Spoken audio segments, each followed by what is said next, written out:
అన్యులకు సువార్త మొట్టమొదట అందించినవాడు పేతురు. అయితే ఆయన సేవ ఎక్కువగా యూదుల మధ్యనే జరిగింది. ఈ పత్రికలోని ముఖ్యాంశం దేవుని కృప. ఈ లోకంలో విశ్వాసి ఎలా జీవించాలో రచయిత విశదంగా తెలియచేస్తున్నాడు. ఇక రెండో పత్రికలో దేవుని జ్ఞానం ముఖ్యాంశం. ఇప్పుడు 1 పేతురు 1 అధ్యాయం 1 వచనం నుండి వినండి.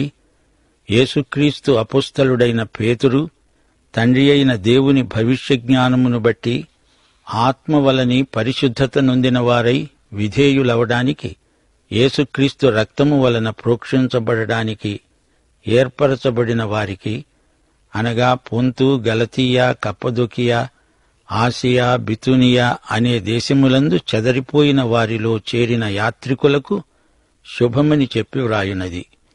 మీకు కృపా సమాధానము విస్తరిల్లునుగాక. యూద విశ్వాసులు ఆయా ప్రదేశాలలో కాందిశీకులై జీవిస్తున్నారు.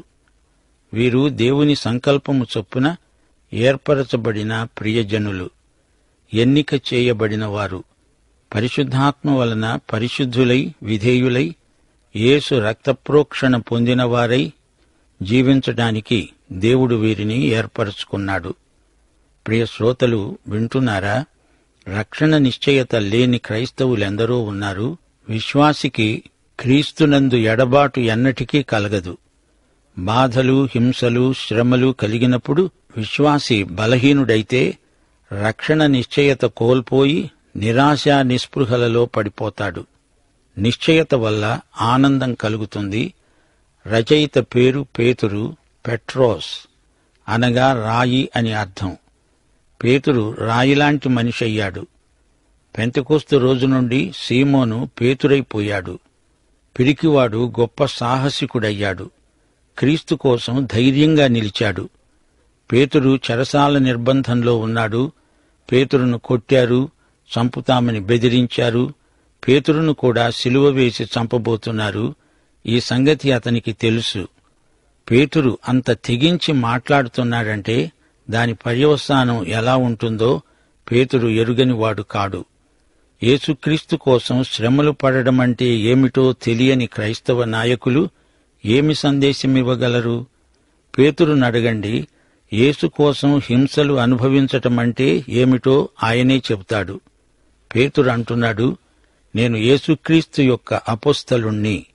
ఇదే పేతురు యోగ్యత, అర్హత. అపోస్తలుల జాబితాలో పేతురు పేరు మొదట ఉంది. అయినా అతనికి ఏ కోశాన గర్వం లేదు.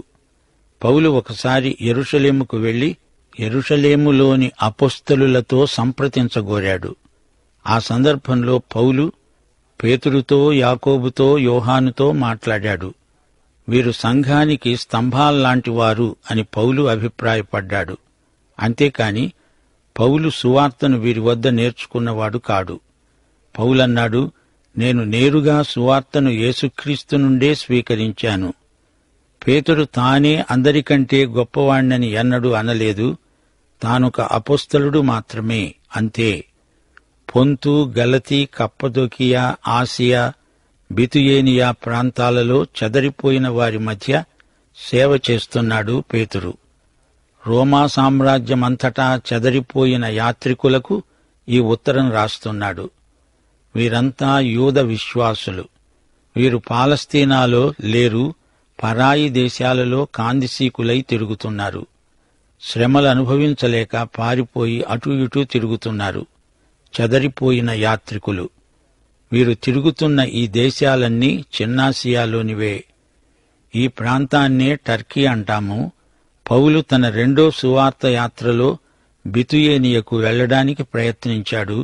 గాని దేవుని ఆత్మ పౌలును వెళ్లనీయలేదు. పేతురు అంతకు ముందే అక్కడ సువార్త ప్రకటించాడు. సువార్త వినబడని చోట్లకు పౌలును పరిశుద్ధాత్మ నడిపించాడు. పౌలు అన్యులకు అపోస్తలుడైతే పేతురు యూదులకు అపోస్తలుడు. ప్రభువును అంగీకరించిన ఇశ్రాయేలీయులు పేతురు ప్రకటించిన సువార్త విన్నారు. అపోస్తలుడైన పేతురు తన పత్రిక ఆరంభంలోనే గొప్ప సిద్ధాంతాన్ని ఉపదేశిస్తున్నాడు. త్రిత్వము అనే సిద్ధాంతాన్ని ఇక్కడ ప్రబోధిస్తున్నాడు. తండ్రి అయిన దేవుని భవిష్య జ్ఞానం, పరిశుద్ధాత్మ యొక్క శుద్ధీకరణ, యేసుక్రీస్తు రక్త ప్రోక్షణ. బైబిలులో త్రిత్వమును గురించి చెప్పబడలేదు అని ఎవరైనా అంటే ఆ మాటలు నమ్మకండి. బైబిల్ అంతటా త్రిత్వమనే సత్యం పదే పదే బోధించబడింది. పేతురు చదువురాని పల్లెటూరి మనిషి అనుకోకండి, గ్రామీణ జాలరి అనుకుంటున్నారా? ఈ సత్య సిద్ధాంతాలు ఈ రోజున పండితులకు కూడా అర్థం కావు. అలాంటి జటిలమైన అంశాలను ఎంత సునాయాసంగా పేతురు మనతో చర్చిస్తున్నాడో చూడండి. దేవుని భవిష్య జ్ఞానం, దేవుని ఏర్పాటు మొదలైన అంశాలను పేతురు విడమరిచి చెబుతున్నాడు. దేవుని సృష్టి ఇదంతా. దేవునికి తన సృష్టిపై సమస్త అధికారమున్నది. సమస్తము ఆయన భవిష్య జ్ఞానమును బట్టే జరుగుతోంది. దేవుడు సర్వజ్ఞుడు, ఆయనకు అంతా తెలుసు. ఆయన సర్వశక్తిమంతుడు. దేవుడు ఏది సంకల్పించినా, ఏది చేసినా అది దేవుని శీలమునకు అనుగుణంగానే ఉంటుంది. దేవుని భవిష్య జ్ఞానము చొప్పున సమస్తము ముందుగా నిర్ణయమై ఉన్నది. సమస్త సృష్టి ఆయన ఎప్పుడో సంకల్పించిందే. దేవునికి ఎవరూ ఆలోచన చెప్పనక్కర్లేదు. కలిగి ఉన్నదేదీ ఆయన లేకుండా కలగలేదు. సమస్తము ఆయన భవిష్య జ్ఞాన నిర్ణయమే. దేవునికి మానవుని స్వేచ్ఛ ఎలా పరిణమించేది ముందుగా తెలుసు. మానవునికి అతని పతనావస్థ నుండి రక్షణ దేవుడే సంకల్పించాడు. కాలము సంపూర్ణమైనప్పుడు దేవుడు తన కుమారుడైన యేసుక్రీస్తును పంపాడు. ఆయన లోకరక్షకుడు. నిత్య జీవమునకు వారసులుగా నిర్ణయించబడిన వారే యేసును అంగీకరిస్తారు. ఇదే దేవుని భవిష్య జ్ఞానం. నీవు నేను సృజించబడము దేవుని భవిష్య జ్ఞానమే. యోహాను సువార్త 6వ అధ్యాయం 37వ వచనంలో ప్రభు అన్నాడు, నా తండ్రి నాకు అనుగ్రహించిన వారందరూ నా వద్దకు వస్తారు. నా వద్దకు వచ్చిన వారిని నేనెంతమాత్రమూ త్రోసివేయను. నా వద్దకు రండి అని అందరినీ పిలిచినా ముందుగా నిర్ణయించబడిన వారే వస్తారు, అందరూ రారు. ఆయన సృష్టికర్త, మనం ఆయన సృష్టి. మనం ఏమై ఉన్నామో అది ఆయన కృపచేతనే అయి ఉన్నాము. దేవుని భవిష్య జ్ఞానము కొరకు ఆయనకు స్తోత్రం. మన జీవితాలు, మన ఆయుష్కాలమంతా దేవుని భవిష్య నిర్ణయమే. మనము ఆత్మ వలన పరిశుద్ధత పొందినవారము. యేసే మన పరిశుద్ధత. పరిశుద్ధాత్మ యేసులాంటి పరిశుద్ధతను మనలో అమలుపరుస్తాడు. మనలో జరిగే పరిశుద్ధాత్మ పరిచర్య అద్భుతమైనది. పరిశుద్ధాత్మ ద్వారానే మనకు నూతన జన్మ ప్రాప్తించింది. మనలను ఆధ్యాత్మిక పరిపక్వత దిశగా పెంచేవాడు పరిశుద్ధాత్మే. పరిశుద్ధాత్మ మనలో వర్ధమాన పరిశుద్ధతను ప్రవర్తిల్ల చేసే ఆత్మ. మానవుని కృషి కాదు, పరిశుద్ధాత్మ మనలో కలిగించేదే పరిశుద్ధత. కొద్ది మాటల్లో పేతురు త్రిత్వమును గురించి స్పష్టంగా చెప్పి తేట తెల్లం చేశాడు. 1. తండ్రి యొక్క భవిష్య నిర్ణయం, ఏర్పాటు. 2. పరిశుద్ధాత్మ మనలో ప్రవర్తిల్ల చేసే పరిశుద్ధత. 3. యేసుక్రీస్తు రక్త ప్రోక్షణ. తండ్రి, కుమారుడు, పరిశుద్ధాత్మ ఇక్కడే ఒకే చోట కనిపిస్తున్నారు. యేసుక్రీస్తు యొక్క శిలువ బలిని విధేయులమై దానిని మన వ్యక్తిగత జీవితాలకు అన్వయించుకోవాలి. ప్రియ సోదరా, సోదరి, నీవు యేసుక్రీస్తుకు విధేయత చూపితే, యేసే నీ ప్రభువైతే నీవాయనను ప్రేమిస్తావు. ఆయనకు చెందిన మనిషివైతే ఆయనకు సంపూర్ణ విధేయత చూపుతావు. యేసు రక్తం అంటే యేసు జీవం. ఆయన రక్తం మన కోసం కార్చబడింది. యేసు రక్తంలో రక్షించే శక్తి ఉంది. ఆయన రక్తమందలి పవిత్ర శక్తి మహాద్భుతమైనది. ఆయన రక్తదానం మనకు జీవప్రదానం. పేతురు చిన్నాసియాలో చెదరిపోయి ఉన్న యూద విశ్వాసులకు ఈ ఉత్తరం రాస్తున్నాడు. వీరికి పాత నిబంధన లేఖనాలు బాగా తెలుసు. ప్రాయశ్చిత్త దినాన ప్రధాన యాజకుడు రక్తమును తీసుకొని అతి పరిశుద్ధ స్థలంలో ప్రవేశిస్తాడు. అది సంవత్సరానికి ఒక్కసారే. కరుణాపీఠం మీద 7 సార్లు రక్తం ప్రోక్షిస్తాడు. అలాగే యేసుక్రీస్తు తన రక్తంతో దేవుని అతి పరిశుద్ధ స్థలంలోనికి ప్రవేశించాడు. ఆయన మనకు రావలసిన పాప శిక్షను తానే భరించాడు. ఆయన తీర్పు సింహాసనం మనకు కృపాసనమైంది. దేవునికి స్తోత్రం. ఆయన కృపాసనమును మనమందరము నిరభ్యంతరంగా సమీపించగలం. యేసు రక్తం లేనిదే మనకు విమోచన లేదు. యేసు రక్తం ప్రోక్షించబడినందున దేవునికి స్తోత్రం. యేసు రక్తం, శిలువ రక్తం మనల్ని దేవుని కుటుంబంలోకి తెచ్చిన రక్తం. యేసు రక్తం మన పాపాలను కడిగింది. పేతురు అంటున్నాడు, మీకు కృప కలుగునుగాక, కృప మీ పట్ల విస్తరిల్లునుగాక. క్రీస్తు నీకోసం చనిపోవడం, పరిశుద్ధాత్మ నీలో ఉండి పరిశుద్ధ ఉద్యమాన్ని కొనసాగించడం, ఇదంతా దేవుని కృపే. దేవుని కృపకు ఫలితమే సమాధానం. మీకు కృపా సమాధానములు విస్తరించునుగాక. పాపాలు క్షమించబడిన అనుభవం కలిగితేనే కాని సమాధానం ఉండదు.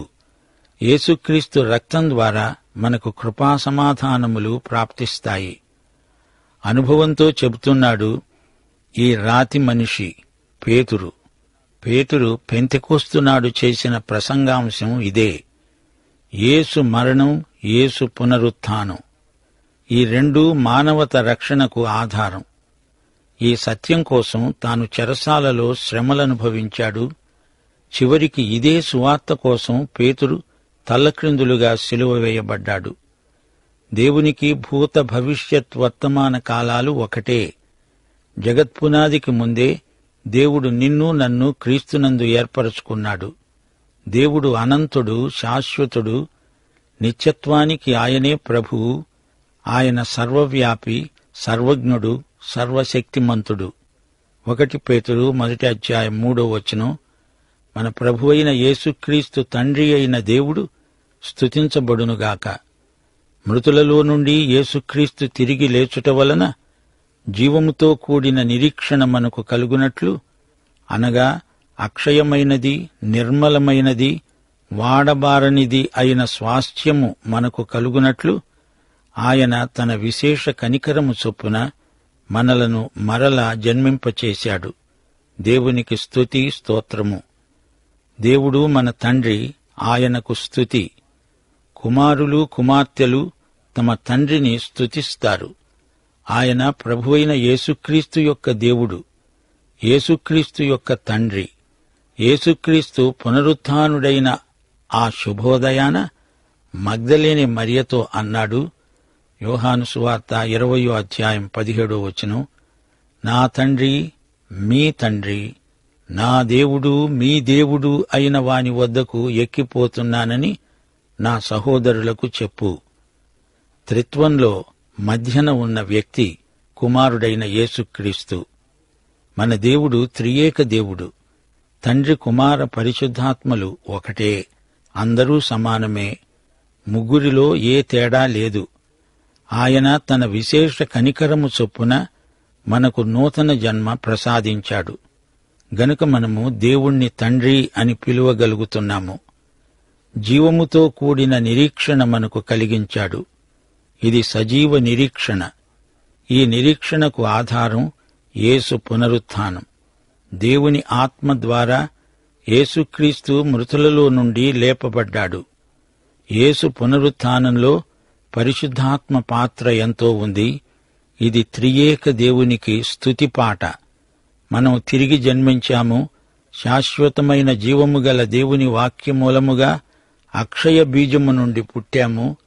యేసు రక్తం వల్ల మనకు ఈ సజీవ నిరీక్షణ కలిగింది. పెంతెకోస్తు ప్రసంగంలో పేతురు ముఖ్యాంశం యేసు పునరుత్థానం. మీరు సిలువ వేసి చంపిన ఈ యేసును దేవుడు లేపాడు.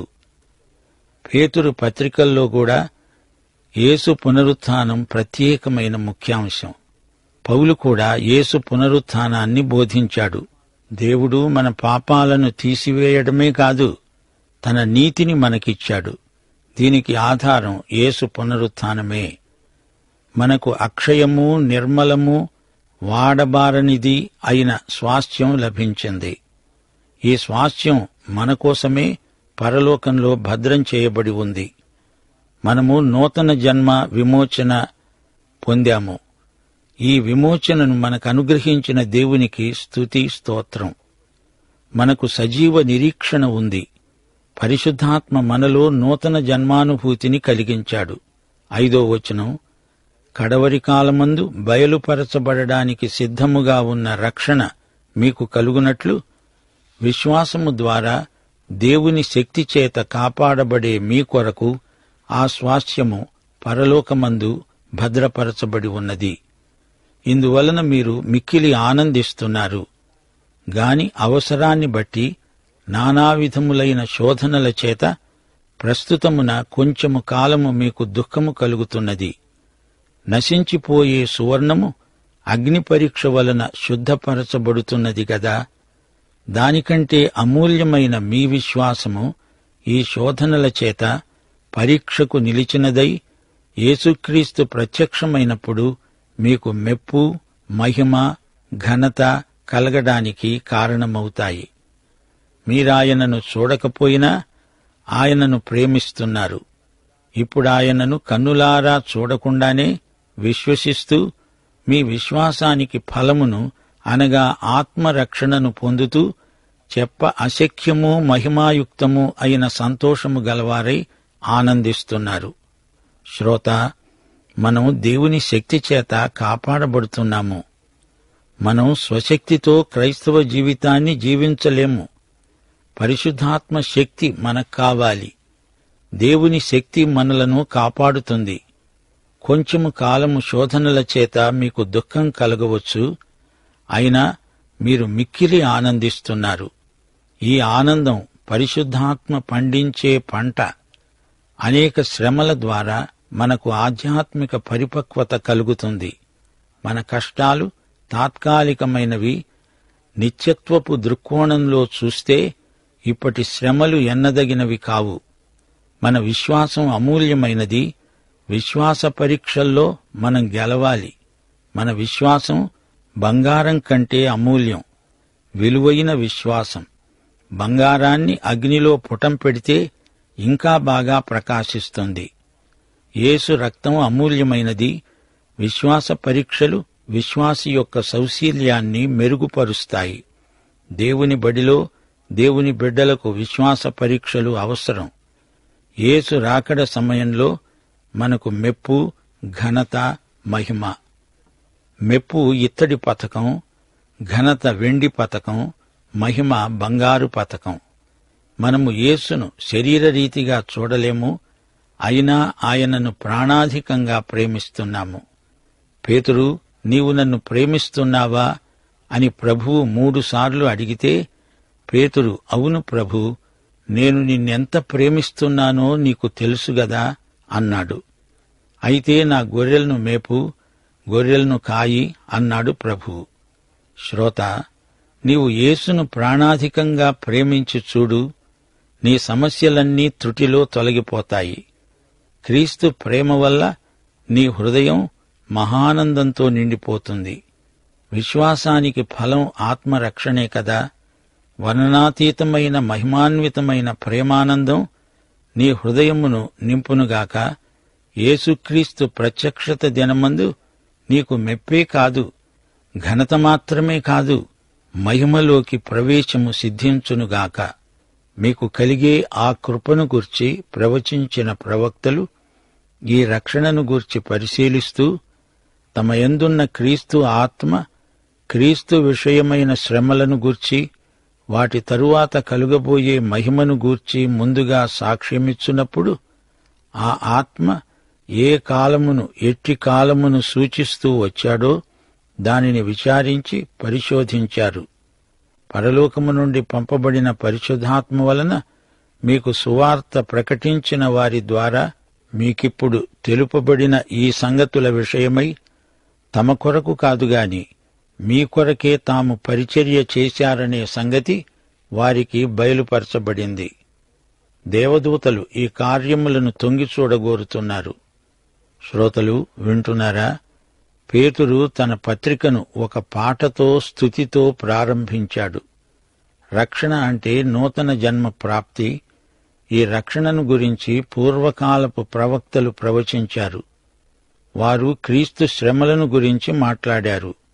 దేవుని కృపను గురించి ప్రబోధాలు చేశారు. యెషయా గ్రంథం 53వ అధ్యాయం, కీర్తన 22 మొదలైన వాక్య భాగాలలో ప్రవక్తల మాటలు ఇదే అంశాన్ని ప్రస్తావించాయి. రాబోయే మహిమను గురించి ప్రవచించారు. యెషయా 11వ అధ్యాయం 45వ కీర్తనలో రాబోయే దేవుని మహిమ మనకు తేటగా చూపబడింది. యేసుక్రీస్తు రావడము, రాజ్యం స్థాపించడము ప్రవచన రీతిగా ముందుగానే ప్రకటించబడ్డాయి. దేవుని ఆత్మే వారిలో ఉండి మాట్లాడాడు. క్రీస్తు ఆత్మ పలికించినవే ఈ ప్రవచనాలు. వారు ప్రవచించారు నిజమే, కాని వారు చెబుతున్న మాటలకు అర్థం వారికి పూర్తిగా తెలియదు. ఏ కాలాన్ని సూచిస్తూ ఆత్మ ఆ మాటలు పలికించాడో వారికే తెలియదు. యెషయా 53వ అధ్యాయంలో యేసు శ్రమలు ప్రవచించబడ్డాయి. 11వ అధ్యాయంలో మెస్సియా రాకడ, రాజ్య సంస్థాపనను గురించిన ప్రవచనాలున్నాయి. ఈ 2 ప్రవచనాల కాల నిర్ణయంలో ప్రవక్తలకు ఏది ఎప్పుడో ఎక్కడో దేవుడు తేటగా బయలుపరచలేదు. ఈ 2 ఒకటి కాదు, ఒకే కాలము కాదు. ఈ 2 సంఘటనలు 2 పర్వత శిఖరాలు. వీటి మధ్య కాలమనే లోయ ఎంత వెడల్పో వారికి అప్పట్లో తెలియలేదు. అయితే ఇప్పుడు మనం యేసుక్రీస్తు శ్రమలకు, ఆయన రెండో రాకడకు మధ్యకాలంలో ఉన్నాము. గతంలోని యేసు శ్రమలు, భవిష్యత్తులోని యేసు మహిమ, ఈ రెండిటికీ మధ్యయుగంలో మనమున్నాము. వారు సుదూర భవిష్యత్తులోకి తొంగిచూచినప్పుడు ఈ 2 పర్వత శిఖరాలు ఒకే చోట ఉన్నట్లు కనిపించాయి. కాని ఇంకా యేసు రాకడ భవిష్యత్తులోనే ఉంది. అది జరుగనై ఉన్న సంఘటన. ఇప్పుడు మనమున్నది సంఘయుగం, రాబోయేది రాజ్యయుగం. అపొస్తలులు పూర్వం ప్రవక్తలు బోధించిందే తాము బోధించారు. యేసు శ్రమల కాలానికి, ఆయన మహిమ రాజ్యానికి మధ్య నిలిచి అపొస్తలులు బోధించారు. వీరు యేసు శ్రమలను స్వయంగా ఎరిగినవారు, కాని అలనాటి ప్రవక్తలు వీటిని చూడలేదు, ప్రవచించారు. పరలోకములోని దూతలు ఈ సంగతులను తొంగి చూస్తున్నారు. దూతలకు ఆశ్చర్యం కలుగుతోంది. మనం ఎందుకు ఈ సువార్తను వేగవంతంగా ప్రకటించటం లేదో దూతలకు తెలియటం లేదు. దేవుడు సెలవిస్తే దేవదూతలు ఈ పని త్వరగా చేయడానికి సిద్ధంగా ఉన్నారు. మీకు జ్ఞాపకముందా? యేసు పుడతాడని గబ్రియేలు మరియకు, యోసేపుకు కబురు తెచ్చి అందించాడు. జకర్యా వద్దకు వచ్చి నీ భార్య యోహానును కంటుంది అని వార్త తెచ్చి అందించాడు. ఈ యోహాను యేసుకు ఆగమన దూత. గబ్రియేలు మన మందకొడితనాన్ని చూచి ఆశ్చర్యపోతున్నాడేమో. అత్యయిక పరిస్థితిగా ఎంచి మనము ఈ సువార్తను అందరికీ అంతటా త్వరగా ప్రకటించాలి. అయితే దేవుడు ఈ పని దేవదూతలకు కాదు, మనకు అప్పగించాడు. మానవ సాధనాన్ని మాత్రమే దేవుడు వాడుకోగోరుతున్నాడు. ఇది దేవదూతల పరిచర్య యుగం కాదు, పరిశుద్ధాత్మ యుగం. పరిశుద్ధాత్మ నిన్ను నన్ను నింపి పంపుతున్నాడు. మనం వెళ్ళాలి. వీధి వీధినా వాడవాడల్లో ఈ రక్షణ సువార్త విధి విరామము లేకుండా ప్రకటించాలి. దీనిని అందరితో పంచుకోవాలి. దేవుని బిడ్డలమైన మనలో ఉండడానికి దేవుడు తన పరిశుద్ధాత్మను పంపాడు. రోమాపత్రిక 8వ అధ్యాయం 9వ వచనం చెబుతోంది, ఎవడైనా క్రీస్తు ఆత్మ లేనివాడైతే వాడాయనవాడు కాడు. నీవు క్రీస్తుకు చెందిన మనిషివైతే ఆయన ఆత్మ నీకు ఉన్నది. ఆయన ఆత్మగలవారే దేవుని బిడ్డలు. నీలో ఉన్న పరిశుద్ధాత్మ చెయ్యలేనిది దేవదూతలు చేస్తారా? చేయగలరా? ఈ యుగం పరిశుద్ధాత్మ కార్యముల యుగం. ఇవి కృపాదినములు. దేవుని ఆత్మ యేసుక్రీస్తు సంగతులను తీసుకొని వాటిని మనకు బయలుపరుస్తాడు. 13వ వచనం, కాబట్టి మీరు మీ మనస్సు అనే నడుము కట్టుకొని నిబ్బరమైన బుద్ధిగలవారై యేసుక్రీస్తు ప్రత్యక్షమైనప్పుడు మీకు తేబడే కృప విషయమై సంపూర్ణ నిరీక్షణ కలిగి ఉండండి. నేను పరిశుద్ధుడనై ఉన్నాను గనుక మీరు పరిశుద్ధులై ఉండండి అని వ్రాయబడి ఉన్నది. కాగా మీరు విధేయులైన పిల్లలై మీ పూర్వపు అజ్ఞాన దశలో మీకుండిన ఆశలను అనుసరించి ప్రవర్తించక, మిమ్మలను పిలిచినవాడు పరిశుద్ధుడై ఉన్న ప్రకారము మీరు సమస్త ప్రవర్తన యందు పరిశుద్ధులై ఉండండి. పక్షపాతము లేకుండా క్రియలను బట్టి ప్రతివానికి తీర్పు తీర్చేవాడు తండ్రి అని మీరాయనకు ప్రార్థన చేస్తున్నారు గనుక మీరు పరదేశులై ఉన్నంతకాలము భయముతో గడపండి. పితృపారంపర్యమైన మీ వ్యర్థ ప్రవర్తనను విడిచిపెట్టునట్లుగా వెండి బంగారముల వంటి క్షయవస్తువుల చేత మీరు విమోచింపబడలేదు గాని అమూల్యమైన రక్తము చేత, అనగా నిర్దోషము నిష్కళంకము అయిన గొర్రెపిల్ల వంటి క్రీస్తు రక్తము చేత విమోచింపబడ్డారని మీరు ఎరుగుదురుగదా. ప్రియశ్రోతలు వింటున్నారా? మానసికంగా మీరు నడుము బిగించుకోవాలి, నడుం కట్టాలి. నిబ్బరమైన బుద్ధి మీకుండాలి, అనగా మెళుకువగా, అప్రమత్తంగా, చురుకుగా ఉండాలి. దేవుని వాక్యాన్ని తేలికగా చూడవద్దు, సంపూర్ణ నిరీక్షణ గలవారై ఉండాలి. పేతురు పత్రిక నిరీక్షణ పత్రిక. మనమెందుకు శ్రమలు సహిస్తామో మన నిరీక్షణను బట్టి శ్రమలను కూడా సునాయాసంగా అనుభవించగలం. మన నిరీక్షణ యేసుక్రీస్తు పునరుత్థానం మీద ఆధారపడి ఉంది. క్రీస్తు ప్రత్యక్షమైనప్పుడు మీకు తేబడే కృప అదేమిటి? యేసుక్రీస్తు తన సంఘాన్ని పైకి తీసుకుపోవడానికి వస్తాడు. ఆయన వచ్చేటప్పుడు తనతో సమృద్ధి కృపలను తెస్తాడు. ఆయన ప్రతి విశ్వాసిని తీసుకువెడతాడు. క్రీస్తు న్యాయపీఠము ఎదట ప్రతి విశ్వాసికి బహుమానాలు ఇవ్వడం జరుగుతుంది. విశ్వాసి సత్క్రియలను బట్టి దేవుడు బహుమానాలిస్తాడు.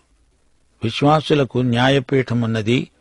దీనిని బెమా న్యాయపీఠం అంటారు. ఆ రోజున మనకు సన్మాన బహుమానమో అవమానమో ఏదో జరిగి తీరుతుంది. అది కూడా ప్రభువు కృపే. దేవునికి స్తోత్రం.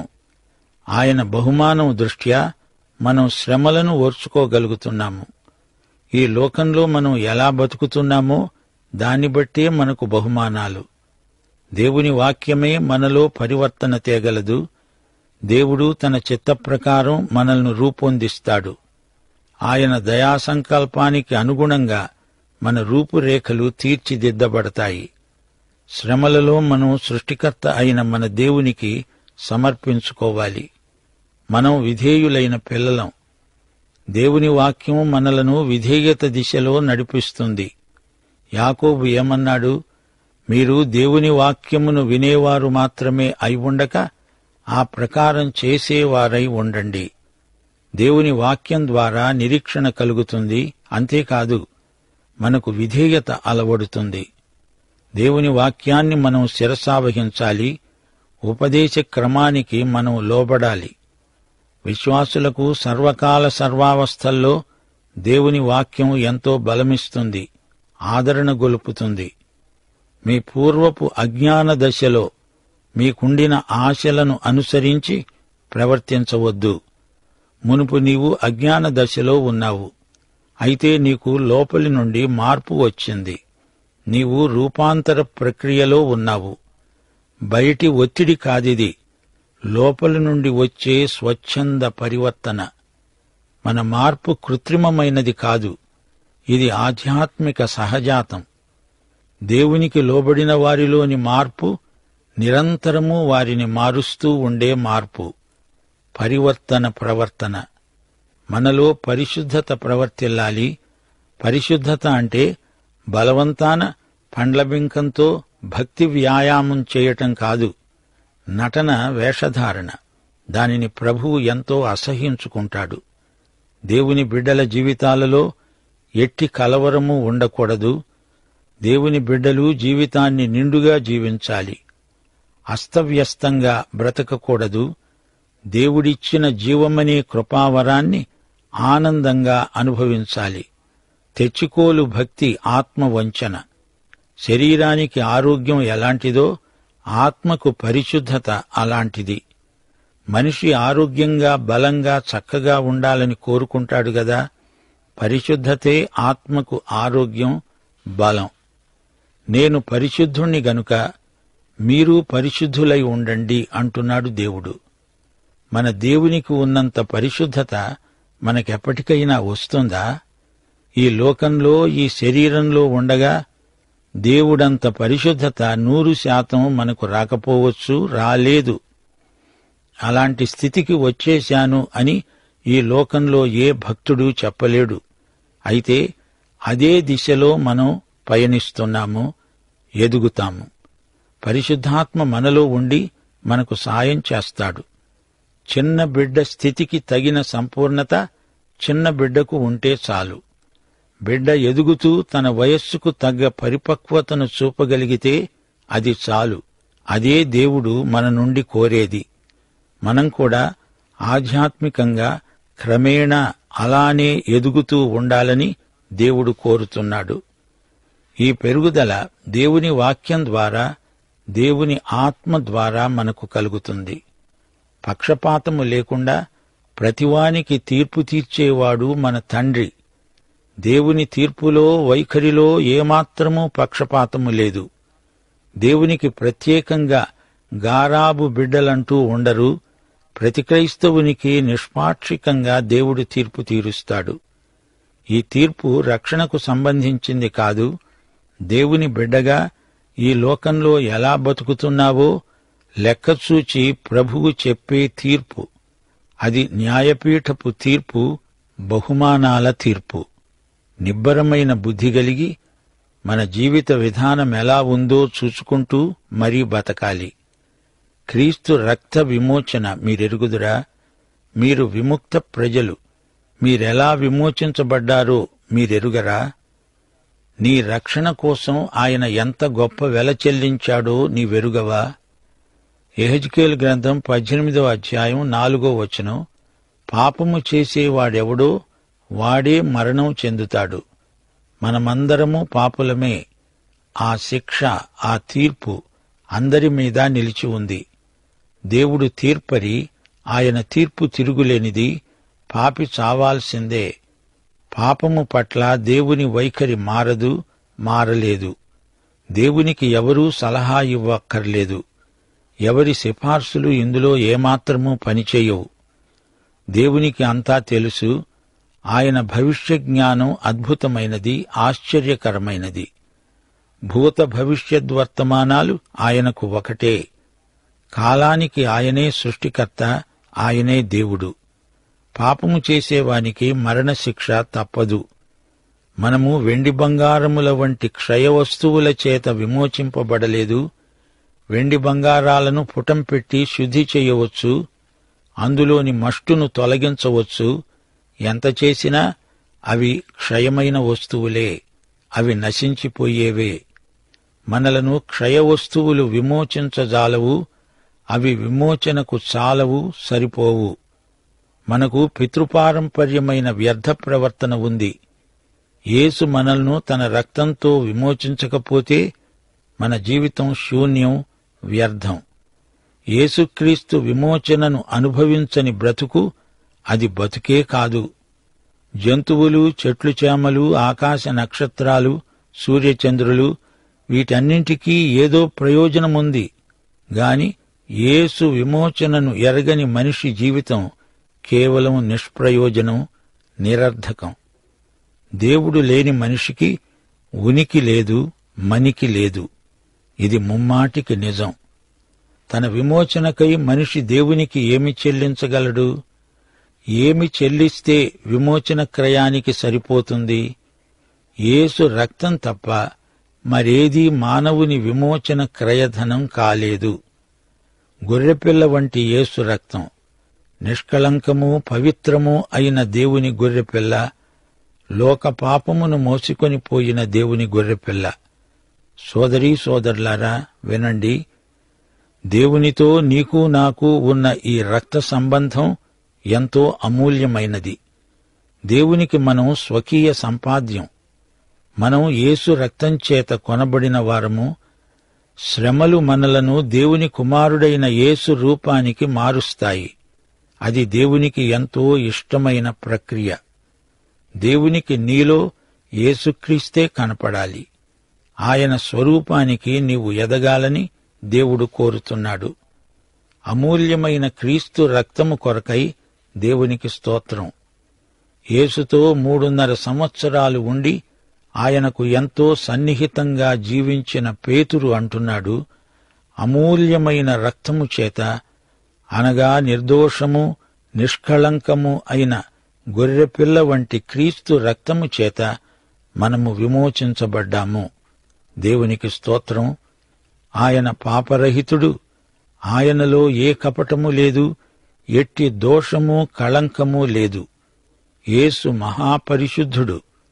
పేతురు యేసుకు గొప్ప సాక్షి. తాను యేసు కోసం హతసాక్షి అయ్యాడు. మన విమోచన కొరకై ఆయన చెల్లించిన గొప్ప వెలకు మనం దేవునికి జీవితకాలమంతా కృతజ్ఞతాస్తుతులు సమర్పించాలి.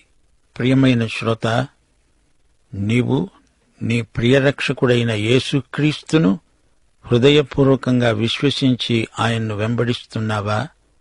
ఆయన నీకోసమై ఎంతో చేశాడు, ఎంతో గొప్ప వెల చెల్లించాడు. మరి నీవు ఆయన కోసం ఏమి చేస్తున్నావు? నీవు ఆయనకు సమర్పించుకొని ఆయన అడుగుజాడలలో నడవడం శ్రేయస్కరం. దేవుడు నిన్ను సరి అయిన తీర్మానమునకు నడిపించునుగాక. ఆమేన్.